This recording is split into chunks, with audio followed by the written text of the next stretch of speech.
G Tamil news நேயர்களுக்கு வணக்கம். செய்திகள் நிஜமும் நேரலும் நிகழ்ச்சியில் உங்களை அன்போடு வரவிருப்பது நான் உங்கள் அன்பு சகோ சங்கர் மற்றும் நம்மோடு செய்தி ஆசிரியர் நாகப்பன் அவர்கள் இணைஞ்சிருக்காங்க. வணக்கம். வணக்கம். இன்றைய செய்திகள் பல மாற்றங்களோடு பல பரபரப்புகளோடு சேர்ந்து இருக்கு. அந்த செய்திகள் என்னன்றது பார்க்கலாங்களா? நிச்சயமா. முதலாவது செய்தியா என்ன அப்படின்னு கேட்டீங்கன்னா, திமுக கூட்டணியிலிருந்து வெளியேறினார் வைகோ, ராஜினாமா செய்ய மதிமுக எம்எல்ஏக்கள் மறுப்பு அப்படிங்கிறது தான். நேத்து தான் அவங்களுடைய பொதுக்குழு கூட்டம் மதிமுகவில் நடந்துச்சு. அதுல பரபரப்பான செய்திகள் மிக முக்கியமானது அதுதான். திமுகவில இருந்து விலகி தாவேக்காவில இணையறோம் அப்படின்றது உறுதி எடுத்துட்டாங்க. அதே போல ஒருவேளை இன் ஃபியூச்சர்ல பாஜகவோட இணைகிற மாதிரி தாவக்க எதனா முன்னெடுப்பு எடுத்துச்சுன்னா அங்க எங்களுடைய நிலைப்பாட்டை நாங்க வேற மாதிரி இருப்போம் அப்படின்றத சொல்லிட்டாங்க. இதுல மிக முக்கியமான விஷயம் என்னன்னா, சீர்காழி எம்எல்ஏ செந்தில் செல்வன் மதிமுகவிலிருந்து விலகி திமுகவில் இணைந்து விட்டதாக தெரிவித்துள்ளார். அதே போல கடையநல்லூர் எம்எல்ஏ ராஜேந்திரன் சட்டசபையில் மதிமுக பிரதிநிதியாக செயல்படுப்பதாக அறிவிச்சிருக்கிறார். அதாவது தாவேக்கா பக்கம் வரமாட்டேன்னு சொல்றாரு. வைகோவோட பிளான் எல்லாருக்குமே தெரிஞ்சிருக்கும். தேர்தல் முடிவுக்கு முன்பாகவே விஜய் ஆதரிச்சுதான் பேசினாரு. விஜய் முதலமைச்சராக பதவியேற்ற பிறகு மரியாதை நிமித்தமாக அரசியல் கட்சியினுடைய பல்வேறு கட்சிகளுடைய மூத்த தலைவர் சந்தித்த போது வைகோவையும் சந்திச்சாரு. எங்கள் வீட்டு பணிப்பெண்களும் உங்களுக்கு தான் வாக்களிச்சாங்கன்றத ரொம்ப பெருமையோடும் சந்தோஷத்தோடும் அவர் சொன்னாரு. விஜய்க்காக கூடிய கூட்டத்தோடு சேர்த்து தானும் கையசைத்து அந்த மகிழ்ச்சியை அவர் பகிர்ந்து கொண்டார். இதுல எந்த சிக்கலுமே இல்லை. ஒரு மனக்கசப்பு இருந்ததை வெளிப்படுத்தியிருக்காரு. திமுக மீதான ஒரு மனக்கசப்பு இருந்ததை, ஒரு கூட்டணிக்காக அங்க தொகுதிகள் ஒதுக்கீடு அப்படிங்கிறத, சின்னம் தொடர்பா உதயசூரியன் சின்னத்திலேயே நின்னது அப்படின்னு நிறைய விஷயங்களை தாண்டி இப்போ அவர் பண்ண மூவ் இருக்கு இல்லையா, அப்பட்டமாக முதலமைச்சர் விஜய் குதிரை பேரத்தில் ஈடுபடுகிறார்ன்றத அம்பலப்படுத்தியது வைகோ தான். சொல்ல போனா விஜயை வைகோ சிக்க வச்சிருக்காரு. இதுவரைக்கும் ஐயுஎம்எல்ஓ, கம்யூனிஸ்ட் கட்சிகளோ, விசிகாவோ ஏன் திமுக கூட்டணியிலிருந்து வெளியேறி போறோம்னு சொல்லும் போது, நாங்க திமுக கூட்டணியில பேசணும், தலைவர்கிட்ட பேசணும், அவங்க அவங்களுடைய அனுமதியோடு தான் நாங்க இணையறோம் அப்படின்னு சொன்னாங்க. ஏன் ஆளுநர் ஆட்சி விடக்கூடாது, இங்க குடியரசுத் தலைவர் ஆட்சி விடக்கூடாது, பெரும்பான்மை பெற்ற ஒரு கட்சி ஆட்சி அமைக்கணும், அந்த கொள்கையின் அடிப்படையில நாங்க தாவேக்காவுக்கு ஆதரவு கொடுக்கறோம்னு சொன்னாங்க. ஆனா இவர் வேற விதத்துல ஒரு விளக்கத்தை கொடுத்திருக்காரு. என்ன, இங்க எங்க இடைத்தேர்தலுக்கோ மற்ற விஷயங்களுக்கோ நாங்க தாவேக்காவுக்கு ஆதரவு கொடுக்கணும்னு சொல்லிட்டாரு. ஆனா அதுக்கு முன்னாடி முதலமைச்சர் விஜய் என்ன சொல்லியிருக்காரு, 2 எம்எல்ஏக்களை ராஜினாமா செய்து விட்டு வாருங்கள், நான் வெற்றி பெற வைக்க வேண்டியது என்னோட பொறுப்பு, நான் அவங்களுக்காக பிரச்சாரம் பண்றேன்னு முதலமைச்சர் விஜய் சொல்லியிருக்காருன்றத அப்பட்டமா போட்டு உடைச்சிருக்காரு மதிமுக பொதுச் செயலாளர் வைகோ. இதுவரைக்கும் இருந்த விசிகாவிலேயோ கம்யூனிஸ்ட் கட்சிகள்லயோ ஐயுஎம்எல்ஏ யாருமே விஜய் குதிரை பேரத்தில் ஈடுபடுகிறார், இந்த மாதிரி ராஜினாமா பண்ண சொல்றாரு அப்படின்ற மாதிரி விஷயங்கள் பண்ணல. அதிமுகவில் இருந்து எம்எல்ஏவாக வெற்றி பெற்று அவங்க ராஜினாமா செய்து விட்டு தாவேக்காவில் இணைந்தவர்கள் கூட அதை சொல்லல. ஆனால் வைகோ சொல்றாரு, அப்போ விஜய்க்கு இன்னொரு சிக்கல் உருவாக்கப்பட்டிருக்கு. வைகோ குதிரை பேரத்தில் முதலமைச்சர் விஜய் ஈடுபடுகிறார்னு அரசியல் கட்சிகள் குற்றம் சாட்டியதற்கு வலு சேர்க்கும் விதமா, அதை அம்பலப்படுத்துற விதமா பேசியிருக்காரு. இது ஒரு இடியாப்ப சிக்கல், ஒரு இமாலய சிக்கல்.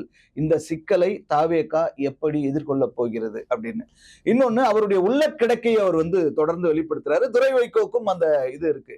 ஆனா இடைத்தேர்தல் ஆதரவு சரி, அதற்கு பிறகு வர உள்ளாட்சி தேர்தல் ஆதரவு எல்லாமே சரி, ஆனா உங்கள் எம்எல்ஏக்களே உங்கள் பேச்சை கேட்கல அப்படிங்கிறது இருக்குல்ல, அதுவுமே பெரிய ஒரு இதுதான். ஏன்னா செந்தில் செல்வன் திமுகவில் இணைஞ்சிட்டதா சொல்றாரு. இந்த பக்கம் கடையநல்லூர் ராஜேந்திரன் கூட நான் மதிமுக பிரதிநிதியாக செயல்படுகிறேன்னு சொல்றாரு. எந்த காலத்திலும் ராஜினாமா செய்ய மாட்டேன்றதா 2 பேரும் வேறு வேறு வார்த்தைகள்ல சொல்றாங்க. அப்போ ஒரு கட்டுக்கோப்பை மதிமுக இழந்ததை நம்ம பாக்குறோம். அப்ப வைகோ இதே நிலைப்பாட்டில் இருப்பாரா? பாஜகவோடு சேர்ந்தால் தாவேக்காவுடன் இருக்கிற கூட்டணியை முறித்துக் கொள்வேன்னு சொல்றாரு. இவர் பாஜகவுடன் கூட்டணி வைத்திருக்கிறார் மக்களவை தேர்தலாம்.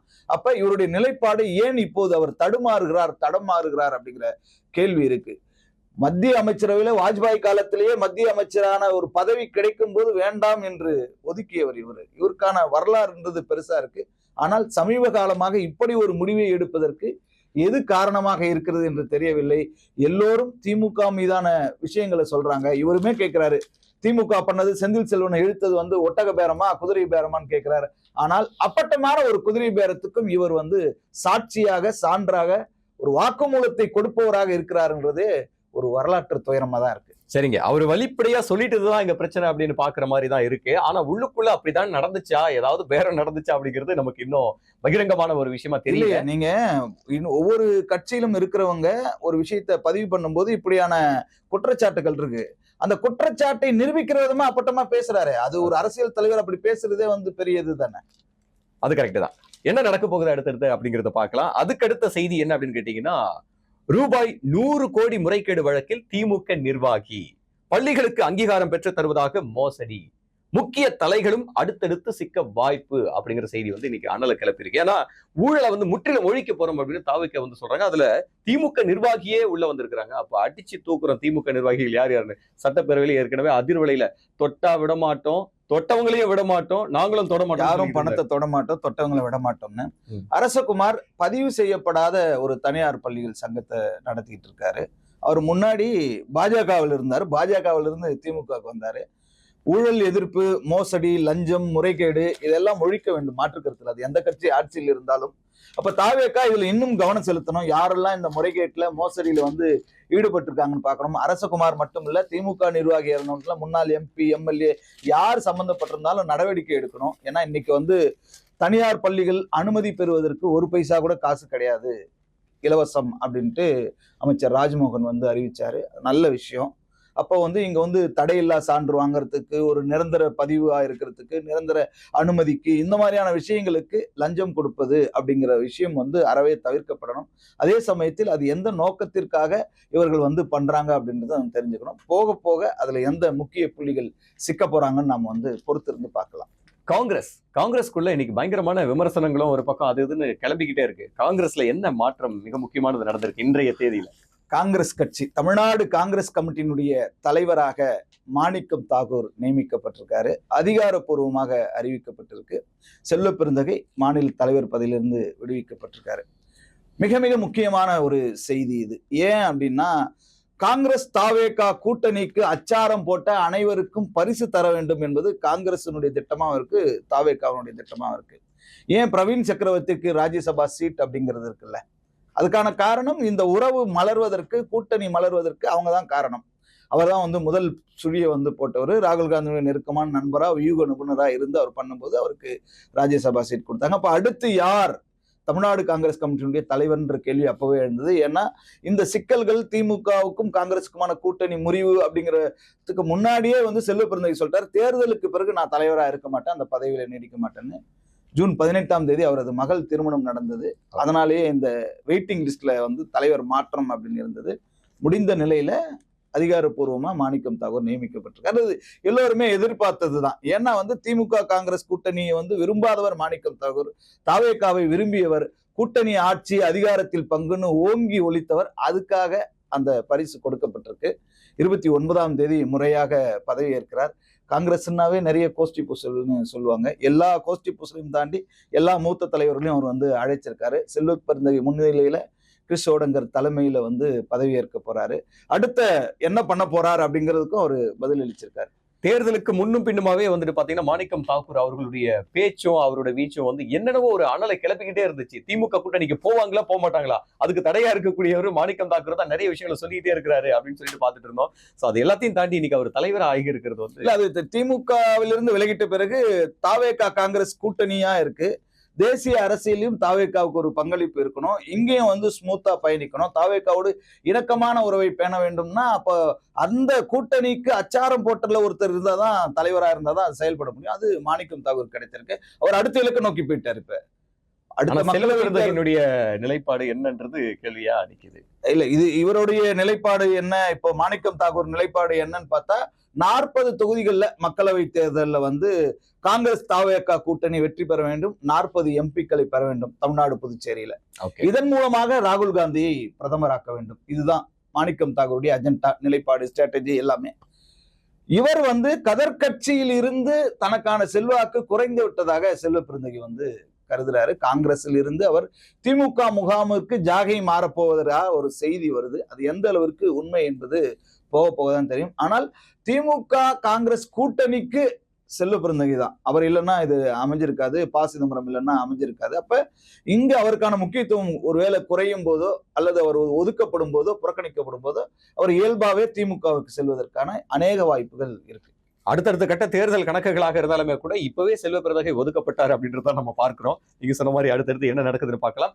சமீபத்துல அண்மையில வந்து பாஜகவில இருந்து விலகின முன்னாள் பாஜகவுடைய மாநில தலைவர் அண்ணாமலை வி த லீடர்ஸ் அப்படின்னு தொடங்கி 18 லட்சம் சமூக ஆர்வலர்கள் அப்படின்னு சொல்றாரு. அவங்க எல்லாம் உள்ள கொண்டு வந்திருக்கிறாரு. இப்ப என்ன அப்படின்னு கேட்டீங்கன்னா, இடைத்தேர்தலில் அண்ணாமலை போட்டி, ஆதரவாளர்களுடன் ஆலோசனை அப்படின்னு. எந்த தொகுதியில என்ன இடைத்தேர்தல், எப்படி என்ன கதை? இப்போ வந்து இடைத்தேர்தல் மிக முக்கியமான ஹாட் டாபிக்கா மாறிட்டு இருக்கு. முன்னாள் முதலமைச்சர் மு.க. ஸ்டாலின் எங்க போட்டியிட போறாரு, தெரிஞ்சோ தெரியாமையோ முதலமைச்சர் விஜய் ஒரு குட்டி கதையை சொல்லி தேரை எடுத்து தெருவில் விட்டாருன்னு சொல்லலாம். அந்த மாதிரி ஒரு சர்ச்சையை வந்து உருவாக்கிட்டாரு. அப்போ வந்து முன்னாள் முதலமைச்சர் திமுக தலைவர் மு.க. ஸ்டாலின் வந்து எந்த தொகுதியில போட்டியிட போறாரு அப்படிங்கிற ஒரு கேள்வி இருக்கும்போது KN நேரு பதில் சொல்றாரு, அப்பா விரைவில் சட்டமன்றத்துக்குள் வருவான்னு. ஏன் வருவார் அப்படிங்கிற கேள்விக்கு பதிலையும் சொல்லியிருக்காரு. அப்போ வந்து டஃப் ஃபைட் இருக்கும் அப்படின்ட்டு. அப்போ வந்து இதுல வந்து என்ன விஷயம் அப்படின்னா, திருச்சி கிழக்கில் ஒருவேளை மு.க. ஸ்டாலின் நிற்பதற்கு வாய்ப்பு இருக்கு அப்படின்னு அவர் ஒரு பதில சொல்லியிருக்காரு. ஆனா மகளிர் உரிமை தொகை இருக்கிற வரைக்கும், தமிழ் புதல்வன் திட்டம் இருக்கிற வரைக்கும், புதுமை பெண் திட்டம் இருக்கிற வரைக்கும் அப்பா தான் வந்து சட்டமன்றத்தில் இருக்காருன்னு அர்த்தம். மக்கள் மன்றத்துல நான் இருக்கிறேன். அண்ணா எப்படி சொன்னார், தமிழ்நாடுன்ற பேர் இருக்க வரைக்கும் இந்த நாட்டினுடைய முதலமைச்சர் அண்ணா தான் அப்படின்ற மாதிரி, இந்த திட்டங்கள் இருவருக்கும் ஸ்டாலின் தான் இந்த தமிழ்நாட்டுக்கு முதலமைச்சர் அப்படிங்கிற மாதிரியான பதிலை சொல்லியிருக்காரு. ஆனா அது எந்த அளவுக்கு சாத்தியம், திருச்சி கிடைத்தேர்தல் நிற்பாரான்னு தெரியல. இந்த பக்கம் அம்பாசமுத்திரத்துல சீமான் நிற்க போகிறார். 6 தொகுதிகளிலும் நாம் தமிழர் கட்சி நிற்க போகிறது. ஒருவேளை அவர் பொது வேட்பாளராக நிறுத்தப்படுவதற்கான வாய்ப்பும் இருக்கு. அம்பாசமுத்திரத்துல முன்னாள் அமைச்சர் அனிதா ராதாகிருஷ்ணன் மூலமா திமுகவுல பேச்சு போயிட்டு இருக்கு. இந்த பக்கம் அதிமுகவுல திரைமறைவு பேச்சுவார்த்தை போயிட்டு இருக்கு. ஒருவேளை பொது வேட்பாளரா வந்து அவர் நிற்கப்படலாம். இந்த சூழல்ல தான் கொங்கு சமூகத்தினுடைய வாக்குகளை குறி வச்சு மையமா வச்சு பெருந்துறை தொகுதி இடைத்தேர்தல்ல அண்ணாமலை நிற்க போவதா தகவல் வெளியாக இருக்கு. ஒரு 50,000மான வாக்குகள் அதிகமா அந்த இடத்துல நம்மால பெற்றுவிட முடியும் இயல்பா மற்ற கட்சிகளை விட அப்படிங்கிற ஒரு இது வந்து அவருக்கு இருக்கு. அப்படி இருக்கும்போது ஈஸியா எப்படி பெற முடியும், அங்க வந்து வெற்றி பெறுவதற்கான வாய்ப்பு எப்படி இருக்கு, கொங்கு சமூக வாக்குகள் மொத்தமா நமக்கு கிடைக்குமா அப்படிங்கிற ஆலோசனையில தான் அவர் இருக்காரு. ஆனா ஒரு கட்சியா பரிணமிப்பதற்கு ஒரு இடைத்தேர்தல் வந்து ஒரு நல்ல டெஸ்ட் தான். அப்ப அண்ணாமலை அதை பரீட்சித்து பார்ப்பதுல தவறில்லை. ஒரு 18 லட்சத்துக்கும் மேற்பட்டோர் இப்போ வந்து அந்த இயக்கத்துல இணைஞ்சிருக்காங்க. ஜூலை மாதம் முழுக்க போதைப் பொருளுக்கு எதிரான ஒரு பாதுகாப்பு விழிப்புணர்வை வந்து பண்ண போறாரு. ஆகஸ்ட் மாதம் முழுக்க வந்து சுற்றுச்சூழல் பாதுகாப்பை வந்து வலியுறுத்தி நிறைய விஷயங்கள் பண்ண போறாரு. ஆகஸ்ட் 15ல அப்துல் கலாம் அறிவியல் பயிற்சி மையம் மாதிரி அரசியல் பயிற்சி மையமா அதை உருவாக்குறார். எப்படி அறிவியல் பயிற்சி மையம் அப்துல் கலாம் பேர்ல இருக்குமா, இப்போ வந்து ஒரு அரசியல் பயிற்சி மையத்தை உருவாக்குறாரு. இப்ப நிறைய பிளான் இருக்கு அண்ணாமலைக்கு. அப்ப இடைத்தேர்தலில் பெருந்துறையில் நிற்பதற்கான வாய்ப்பு இருக்கிறது. அந்த ஆலோசனை தான் இப்ப போயிட்டு இருக்கு. ஒருவேளை அப்படி போனோம்னா இப்ப நிறைய தலைவர்கள் வந்து போட்டியிடும் போது இடைத்தேர்தல் களம் வந்து இன்னும் சூடா பரபரப்பா விறுவிறுப்பா இருக்கும். எப்போதுமே இல்லாத போன்று இந்த இடைத்தேர்தல் வந்து உண்மையாவே அதோட இடைத்தேர்தல் தொகுதிகளுடைய எண்ணிக்கை அதிகம், அதுல பெரும் தலைகளுடைய எண்ணிக்கை அதிகம். அதுல வி த லீடர்ஸ் அண்ணாமலை உள்ள வராரு. சீமான வந்து ஒரு பொது வேட்பாளரா இந்த எதிர்கட்சிகள் எல்லாம் சேர்த்து செய்ய போறாங்க அப்படின்னு சொல்றதெல்லாம் பயங்கர அனலை கிளப்பதை நீங்க சொல்ற விதங்கள். சோ அடுத்த கேள்வி என்ன அப்படின்னு கேட்டீங்கன்னா, அதிமுகவுடைய மாஜிக்கள் சந்திப்பை ரத்து செய்தார் முதல்வர் விஜய் அப்படின்னு. என்னங்க இது அப்படின்ற ஒரு பெரிய கேள்வி வருது. என்னங்க உங்களை நம்பி நாங்க வந்து ராஜினாமா பண்ணிட்டு வந்தவே இந்த கூட மீட் பண்ண முடியலையே அப்படின்னு. அன்பார்ச்சுனேட்லி நேத்து வந்து பாக்கியராஜ் அவர்களுடைய மறைவின் காரணமாகவும் இன்னும் என்னென்ன விஷயங்கள் அதுக்கு காரணமா இருக்கு, உண்மையாவே அவங்களை நிராகரிக்கிறாங்களா அல்லது வெயிட் பண்றாங்களா, வேற ஏதாவது சிக்கல்கள் வருவதற்கான வாய்ப்பு இல்லை. அவரு உடுமலை ராதாகிருஷ்ணனா இருக்கட்டும், வெல்லமண்டி நடராஜனா இருக்கட்டும், சம்பத்தா இருக்கட்டும், கடம்பூர் ராஜுவா இருக்கட்டும், ஏற்கனவே எம்எல்ஏவா தன்னுடைய பதவிகளை ராஜினாமா செய்த இசக்கி சுப்பையா, மரகதம் குமரவேல், ஜெயக்குமார், சத்யபாமா இவங்க எல்லாரும் சந்திக்கிறதான திட்டம் இருந்து நேற்று அப்பாயின்மெண்ட்லாம் கொடுக்கப்பட்டது. ஆனா வந்து திடீரென்று இயக்குனர் நடிகர் பாக்யராஜ் காலமானதால ரத்து செய்யப்பட்டது. இன்னைக்குமே வந்து ஷூட்டிங்லாம் ரத்து பண்ணியிருக்காங்க. இன்னைக்கு தான் அவருடைய உடல் தகனம் செய்யப்படுகிறது. அதனால தானே தவிர வேற எந்த அரசியல் காரணமும் இல்லை. இன்னொரு நாள் கொடுக்கப்பட்டு அவங்க அனைவரையும் வந்து முதலமைச்சர் விஜய் சந்திக்க போறாரு. அவருடைய மாஸ் பிளான் ஒன்று இருக்கு. அந்த மாஸ் பிளான் வந்து தகர்த்ததுல அதிமுகவினுடைய மாஜி எம்எல்ஏக்களுடைய பங்கு, முன்னாள் அமைச்சர்களுடைய பங்கு வந்து அதிகமா இருக்கு. அதனால அவர்களை சந்திப்பது உறுதி. நாள் தள்ளி போயிருக்கு. தள்ளி போனதுக்கு வேறு எந்த அரசியல் காரணமும் இல்லை. இயக்குனர் நடிகர் பாக்யராஜனுடைய மறைவு மட்டும்தான் காரணம். வேற எந்த அரசியலும் இதுல இல்லை, உள்நோக்கமும் இல்லை. வேற என்ன செய்திகள் சுட சுட காத்துக்கிட்டு இருக்கு அப்படின்னு நிறைய விஷயங்கள்ல வந்து இன்னமும் சர்ச்சை இந்த ஆட்சியில தொடர்ந்து இருக்கு. ஓகே, என்ன சர்ச்சை? வெங்கட் நாராயணா அவரை வந்து ஏன் டெல்லி அரசினுடைய சிறப்பு பிரதிநிதியாக வந்து ஒரு கர்நாடக மாநிலத்தை சேர்ந்த அவர் ஆந்திர மாநிலத்தை சேர்ந்தவர் நிர்மல்குமார் சொல்றாரு. அது பிரச்சனை இல்லை. கர்நாடக மாநிலத்தில் தொழில் நடத்துகிறவர், கர்நாடக அரசுக்கு செல்வாக்கோடு அங்க பயணிக்கிறவர். ஆனா இங்க தமிழ்நாட்டு மேகதாது இஷ்யூ இருக்கு. தமிழ்நாட்டு கூறுகளையோ பண்பாட்டையோ மொழியையோ எதையுமே இது பண்ணாம ஏன் வந்து அவர் பண்றாரு அப்படின்னு திரும்ப திரும்ப விஜய் வந்து ஒரு விஷயத்த பண்ணிக்கிட்டே இருக்காரு. இந்த பக்கம் வந்து ஜெகதீஷுக்கு வந்து தனி செயலர் பொறுப்பு, அரசு பதவி கொடுக்கறது, ரத்தன் பண்டிட்டுக்கு வந்து ஒரு பதவி கொடுத்து சர்ச்சையாகி அதை வந்து ரத்து செய்தது. இந்த பக்கம் வந்து இப்போ தயாரிப்பாளர் ஒருத்தருக்கு, ஒரு ஜனநாயகன் பட தயாரிப்பாளர், வேற எந்த காரணமும் இல்லை, முதலமைச்சராக அவர் பதவி ஏற்பதற்கு முன்பாக ஆளுநரை சந்திக்கும் போது கூட அவர் உடனே இருந்தார். ஒரு திரைப்பட தயாரிப்பாளருக்கு ஏன் இந்த முக்கியத்துவம்? தாவேக்காவில் வேறு யாரும் தகுதியானவர்கள் இல்லையா அப்படின்ற கேள்வியும் இருக்கு. இன்னொரு பக்கம் மற்ற மாநிலத்தை சேர்ந்தவர், இன்னொரு மாநிலத்தை சேர்ந்தவருக்கு ஏன் வந்து கூடுதல் முக்கியத்துவத்தை வழங்க வேண்டும் இருக்கு. இதை அவர் மறுபரிசீலனை செய்ய வேண்டிய ஒரு இடத்துலையும் வந்து முதலமைச்சர் விஜய் இருக்காரு. அவர் மறுபரிசீலனை செய்வாரா அப்படிங்கிறத பார்க்கணும். இன்னொரு செய்தி, முக்கியமான செய்தி, செங்கோட்டையன், அமைச்சர் செங்கோட்டையனுடைய ஒரு செய்தி வந்து ஒரு பரபரப்பையும் விறுவிறுப்பையும் சர்ச்சையுமே ஏற்படுத்துச்சு. சாதி ஒழியணும்னு சொல்லிக்கிட்டு இருக்கிற இடத்துல சாதியை பத்தி ஏதோ முன்னாடி ஒரு பேட்டியில சொல்லிவிட்டாரு, அடையாள அட்டையில அதுவும் இடம்பெற போகுது அப்படின்னு அதுக்கு ஒரு விளக்கத்தை கொடுத்திருக்காரு. அதாவது அடையாள அட்டையில வந்து சாதி, ரத்தம் இருக்கும், ஆதார் எண் இருக்கும், தொடர்பு எண் இருக்கும். ஆனால் வந்து வெளிப்படையாக அந்த சாதி பெயர்லாம் தெரியாது. அது இடஒதுக்கீடு, உதவித்தொகை, இந்த மாதிரியான விஷயங்கள், அந்த மாதிரி விஷயத்துக்கு மறைமுகமா அது டேட்டாவா இருக்கும். ஆமா, ஏன்னா வந்து எல்லாருமே பெரிய எதிர்ப்பு இருந்துச்சு. பள்ளியினுடைய வருகை பதிவேட்டில் கூட அது இருக்கக்கூடாது அப்படிங்கிறது தான் இங்க இது. யாருக்குமே அது தெரியக்கூடாது. ஏன்னா இன்னைக்கு வந்து சாதி கயிறு கட்டுறது இங்க பெரிய சிக்கலா இருக்கு.